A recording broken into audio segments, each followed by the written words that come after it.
seulement un seul jour que j'allais être femme de ménage. Ici, ils appellent ça préposé à l'entretien ménager. Le nom est vraiment bon, hein, mais c'est femme de ménage. J'allais dire non. Jamais de ma vie, jamais. Coucou guys, j'espère que vous allez bien. En tout cas, moi, je vais super bien. Aujourd'hui, ça va encore être une vidéo sur le Canada, mais ça ne sera pas les inconvénients, mais plutôt des conseils que je peux donner à une personne qui migre soit pour le Canada ou bien pour un autre pays à l'extérieur. Ça peut être l'Allemagne ou bien la France, les États-Unis. Alors, sans plus tarder, allons-y. Avant d'entrer dans la vue du sujet, je vais d'abord vous demander s'il vous plaît de vous abonner, de liker mes vidéos et de commenter si vous avez des questions. Ça me fera vraiment un plaisir de vous répondre. N'hésitez surtout pas. Alors on va commencer. Le premier conseil que je peux donner à une personne qui migre au Canada, ça peut être pour n'importe quel pays, ça peut être pour l'Allemagne, pour l'Angleterre, n'importe quoi. Mais je parle du Canada parce que c'est où je me trouve. Alors je demanderais aux filles ou bien aux garçons d'apprendre à coiffer. C'est vraiment important. Ça passe vraiment ici. Figurez-vous que peut-être pour faire juste ces coiffures, quand vous partez au salon de coiffure, ça coûte comme dans les 90 $. Sans la mèche. Avec la mèche, ça peut aller comme dans les 115 $ à peu près. Donc vraiment, je vous suggère vraiment d'apprendre à coiffer. Moi malheureusement, j'ai pas ce don de savoir apprendre à coiffer. J'ai beau y faire, mais j'ai vraiment pas ce don. Donc s'il y a des gens qui peuvent apprendre à coiffer, je leur conseille vraiment parce que ça passe énormément ici. Vous pouvez faire ça comme votre deuxième job ou bien comme votre deuxième emploi étant chez vous. Ça passe énormément. Pareil pour les garçons aussi, vous pouvez aussi apprendre à coiffer aussi parce que juste pour faire un dégradé pour les garçons, si c'est trop moins cher, c'est au moins 45 $. Donc vous voyez que vous pouvez vous faire un max d'argent juste avec vos mains. Le deuxième point, c'est d'apprendre à conduire étant dans son pays d'origine. Pas juste faire un permis de conduire comme ça, mais ne pas pratiquer. Apprendre à conduire et aussi pratiquer. Je prends juste un exemple. Un étudiant qui vient ici, bon, avant de prendre l'exemple, je vais d'abord vous dire le côté financier, ce que ça vous allège. Ici, le permis de conduire, ça coûte comme dans les au minimum. C'est trop moins cher, c'est au moins 800 $ l'année. Vous voyez que si vous avez déjà fait votre permis de conduire étant en Afrique, ça vous allège quand même de grosses dépenses annuelles. Là maintenant, je vais prendre mon exemple sur un étudiant étranger qui vient ici pour les études. Admettons, s'il a déjà son permis de conduire dans son pays d'origine. Une fois qu'il vient ici, il peut l'utiliser jusqu'à la fin de ses études. Donc, c'est pas obligé que lorsqu'il vient ici directement, il change de permis. Non, il peut vraiment l'utiliser jusqu'à la fin. Maintenant, après, il peut maintenant demander un permis québécois. L'avantage que je voulais noter, c'est au niveau de l'emploi. Maintenant, au niveau de l'emploi, l'avantage qu'il aura par rapport aux autres, c'est qu'il pourra faire les jobs de livraison qui payent aussi vraiment bien. Du coup, il pourra faire les jobs Uber Eats. Et quand tu es livreur d'Uber Eats, ce sont les livreurs de repas et tout, tu travailles à ton propre compte. Donc, tu n'as pas d'horaire, tu n'as pas d'emploi de temps, tu n'as pas que tu dois sortir à 8 h, rentrer à telle heure. Non, vraiment, tu travailles vraiment... tu travailles vraiment à ton propre, comment dire, étant ton propre patron en fait. Donc tu fixes tes propres horaires et aussi tu travailles vraiment en fonction de tes besoins financiers. Ce n'est pas que livreur d'Uber. Il y a vraiment beaucoup d'emplois où on te demande d'avoir une auto ou bien d'avoir au moins un permis de conduire, au moins ça. Même si après le travail te fournit la voiture pour les livraisons ou bien pour le transport, n'importe quoi, mais il te demande au moins d'avoir un permis de conduire. Alors si tu es étudiant, tu vois que tu auras déjà un plus au moins au niveau de l'emploi. Et aussi côté déplacement, ça va beaucoup t'aider, vraiment beaucoup t'aider. Il y a des trajets que en métro c'est comme 1 h 30, mais en voiture c'est 20 minutes vraiment. Donc ça va vraiment beaucoup t'aider. Tu vois la facilité de travailler un peu n'importe où parce que tu peux te déplacer facilement. Et aussi, même si ton école est loin de ton chez toi, tu pourras te déplacer vraiment facilement. Le troisième point, c'est mon meilleur point. Je dis pourquoi, parce que moi-même j'ai eu cette expérience. Le troisième point, c'est ne pas simplifier les emplois ou les métiers quand vous venez ici. Ne rien simplifier, je vous jure. Parce que de ma propre expérience, si on avait dit un seul jour, seulement un seul jour, que j'allais être femme de ménage. Ici, ils appellent ça préposé à l'entretien ménager. Le nom est vraiment bon, hein, mais c'est femme de ménage. J'allais dire non. Jamais de ma vie, jamais. J'allais dire vraiment non. Pourtant, quand je suis arrivée ici, je travaillais dans un supermarché.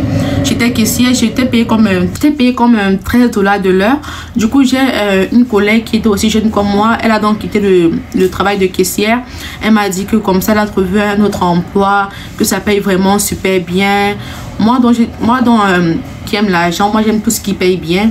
J'aime l'argent. Tant que je travaille à la suite de mon front, j'aime. Du coup, j'ai demandé c'est quoi l'emploi. Elle m'a dit c'est femme de ménage. J'ai dit hein, femme de ménage. Bon, c'est ça. Du coup, elle m'a donc mis en relation avec la dame qui était comme la patronne. La dame m'a expliqué comme ça. On doit nettoyer les condos. Les condos, ça quoi les Airbnb. On doit nettoyer les Airbnb. On doit ranger le lit, laver la douche. On doit ranger. Parce que comme c'est pas une même personne qui occupe ça à chaque fois. Donc du coup, quand un client sort, on doit venir dresser les lits. On doit ranger tout. Mettre le linge propre, la vaisselle propre et tout. Ça paye $19 de l'heure. Donc, imagine tu quittes de $13 de l'heure à $19 de l'heure. $6 de différence. Donc, imagine un seul instant, c'était une personne qui dit non, moi je fais pas le ménage et tout, je veux juste un truc dans le bureau, naïna. J'allais rester là-bas à être payé $13 de l'heure. Je ne simplifie vraiment aucun métier, mais le conseil que je peux donner à quelqu'un ici, c'est de ne pas simplifier un emploi.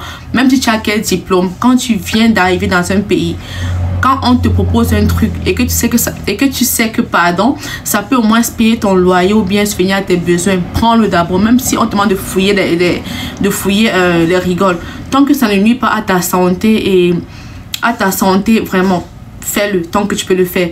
Ne simplifie pas, tu dis je veux un truc dans le bureau, je suis au Canada, on m'a dit qu'au Canada il y a de l'emploi, bah non, tout le monde passe d'abord par là. Tu vas pas venir d'un seul coup comme ça, tu te rassois dans le bureau, jamais. C'est vrai qu'il y en a des chanceux, mais c'est pas pour dire que tu vas simplifier un emploi parce que tu as un bac, tu as cela, non, vraiment non. Ne simplifiez aucun emploi quand vous venez ici. Tant que ça peut payer vos factures, prenez d'abord ça. Pendant ce temps, vous cherchez maintenant, pendant ce temps, tu peux maintenant chercher autre chose à faire dans ton domaine, mais pas rester comme ça. Tu dis que non, je veux un truc dans mon domaine ou bien je ne travaille pas, non. Tant qu'il y a un truc qui peut te permettre d'avoir des rentrées d'argent, de payer tes factures, c'est mieux que rien. $13, c'est mieux que $0. Donc, ne simplifiez aucun métier quand vous venez ici. Et l'avantage dedans, c'est que au moins tu auras une expérience d'un truc qui n'est pas ton domaine. Et c'est un plus aussi, parce que tu ne sais pas de quoi demain est fait. Donc, en gros, même si tu es l'enfant de quel président ou bien de qui, quand tu viens ici au Canada, tout le monde est pareil. Même si ton papa est riche et tout le monde ici est pareil. Donc, ne simplifiez aucun emploi. C'est pareil pour les étudiants ou bien pour les travailleurs qui viennent d'arriver ici. Même si dans ton pays, tu travailles dans la fonction publique, tu étais dans un grand bureau, quand tu viens ici, ne simplifie aucun métier. Tant que ça peut payer tes factures, prends d'abord ça et fais avec. Mais ne reste pas aussi les bras croisés et tu te contentes de ça. Non, je n'ai pas dit ça. Pardon. Le quatrième point, cherche à être en relation avec ta communauté. Peu importe d'où tu viens. Ça peut être la communauté ivoirienne ou bien sénégalaise ou bien camerounaise, whatever. Mais cherche à être en relation avec ta communauté. Ne reste pas juste dans ton coin comme ça. Tu dis non, je suis introverti, je ne veux pas me mélanger avec les gens. Même pas écrit. Cherche à être en relation avec ta communauté. Parce que je ne sais pas si c'est dans toutes les communautés, mais on a remarqué ici que les communautés ici souvent se mobilisent beaucoup. Si peut-être il y a un de leurs confrères qui a peut-être besoin d'un logement ou bien d'un renseignement ou bien même d'une aide aussi financière, il y a des communautés où tu es, ils cotisent pour te venir en aide. Donc c'est vraiment important de ne pas être détaché de ses siens. Cherchez toujours à être avec votre communauté, peu importe dans le pays où vous êtes. Ne restez pas dans votre coin isolé des autres, non. Parce que si tu es seul ici, si un truc t'arrive là, je ne sais pas si vous essayez de comprendre un peu ce que c'est en train de dire, pour vous montrer l'importance d'être en rapport avec ses siens, même si on ne le connaît pas. Cherchez à vous intégrer dans les forums. C'est pas aussi vous intégrer de telle sorte que être investi, non. Mais au moins chercher au moins à être au moins dans des forums ou bien dans des groupes, c'est souvent important, très important souvent. Le prochain point, ce point ne s'applique pas juste au Canada ou bien ça s'applique n'importe où. Cherchez toujours à avoir de bonnes relations où vous êtes. Je prends un exemple dans le domaine de l'emploi. Quand vous quittez un emploi, cherchez à avoir de bonnes relations. Parce que ici, vos références vont vous suivre. Ça va vous suivre. Parce que quand tu prends un autre emploi, on appelle ton ancien emploi pour demander comment est-ce que tu étais, quel genre d'employé tu étais. Imagine juste un instant si dans l'ancien emploi tu as foutu n'importe quoi et après ton nouveau employeur appelle pour avoir des références de toi. Ça ne marchera pas. Donc ça marche pas juste au Canada, mais vraiment partout. Cherchez à avoir de bonnes relations avec vos employeurs ou bien avec les gens que vous côtoyez. C'est pas aussi pour dire que tu vas être aussi là à accepter aussi n'importe quoi. Non, mais vraiment, cherchez toujours à montrer le côté politesse partout où vous passez parce que ça va vous suivre et demain, ça peut vous aider vraiment. Le comportement que vous avez affiché chez X ou bien chez Y. Le prochain point, c'est de connaître ses droits quand tu es travailleur ici. Même quand tu es étudiant, c'est important de connaître ses droits. C'est important. Et c'est aussi, et je vais une fois combiner deux points ensemble parce que ça va de mèche. C'est important de connaître ses droits. Et c'est aussi important de ne pas avoir peur de prendre la parole, de ne pas avoir peur de se défendre et tout. Parce que quand tu ne connais pas tes droits ici en tant que travailleur ou bien étudiant, on abuse de toi. Et si tu es une personne même qui connaît ses droits, mais qui est genre timide, nonchalant, qui ne veut pas parler et tout, qui veut rester dans son coin, ne rien dit, pas peur que parce qu'elle est d'un pays étranger, on la fasse ceci, on la fasse cela. Non. Quand vous sortez vos droits ici, et que même ils voient que pardon, et que même ils voient que tu connais tes droits, que tu es une personne qui prend la parole, je vous jure, ils ont vraiment, pas qu'ils ont peur, mais ça vous évite vraiment, ça évite vraiment qu'on abuse de vous. Ça évite vraiment qu'on abuse de vous parce qu'ici, chaque travailleur dans chaque emploi a ses droits. De même que quand tu es étudiant, donc c'est vraiment important de connaître ses droits et de savoir prendre la parole quand on sent que non, là ça ne va pas, ça ne marche pas. Même si vous êtes dans quel pays, c'est important de connaître ses droits. Là, ça va être tout pour cette vidéo. J'espère que vous avez aimé. Bien évidemment, il y aura une partie 2. Je ne vais pas juste me contenter de cela. Je n'ai pas juste voulu mettre tout dans une seule vidéo. Donc, il y aura une partie 2. Mais qu'à cela ne tienne, j'espère vraiment que la partie 1 vous a plu. Si ça vous a plu, abonnez-vous, likez et posez des questions en commentaire. Ça me fera vraiment un plaisir de vous répondre. Et aussi, avant de vous quitter, j'aimerais mentionner à propos de ma vidéo précédente où j'ai fait les inconvénients d'être étudiant étranger au Canada.